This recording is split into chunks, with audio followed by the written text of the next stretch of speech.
আজি হিন্দুসকলৰ পবিত্ৰ পূজা তুলসী পূজা। আন দিনতকৈ আজি অলপ সোনকালে সাৰ পালোঁ। নিত্য সকলোখিনি কৰ্ম কৰি উঠি গা পা ধুই বগা সাজ এযোৰ উলিয়াই ল'লোঁ। আইনাৰ ওচৰত নিজকে অকণমান সজাই পৰাই ল'লোঁ। চাকি গছ জ্বলোৱাৰ আগত অকণমান নিজকে সজাই পৰাই নল'লে ভাল নালাগে।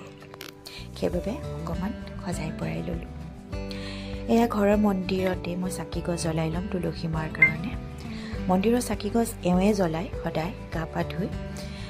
মোৰ অকণমান ঘৰৰ কামবোৰ কৰি উঠি অকণমান দেৰি হয়, সেইবাবে এওঁকে চাকি গছ জ্বলাবলৈ দিওঁ। আজি যিহেতু তুলসী মাৰ পূজা আৰু বৃহস্পতিবাৰে মই প্ৰায়ে তুলসী মাৰ ওচৰত চাকি জ্বলাওঁ। এয়া আমাৰ মন্দিৰখন সৰু হ'লেও সুন্দৰকৈ সজাই পৰাই লৈছোঁ। তুমি চিত্তবৃত্তি মোৰ পৰ্বত নাৰায়ণ,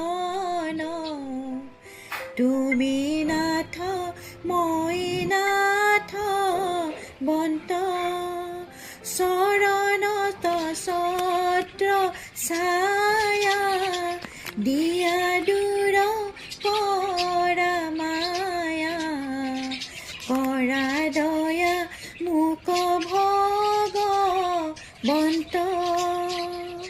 কৰা দয়া মোক ভগৱন্ত।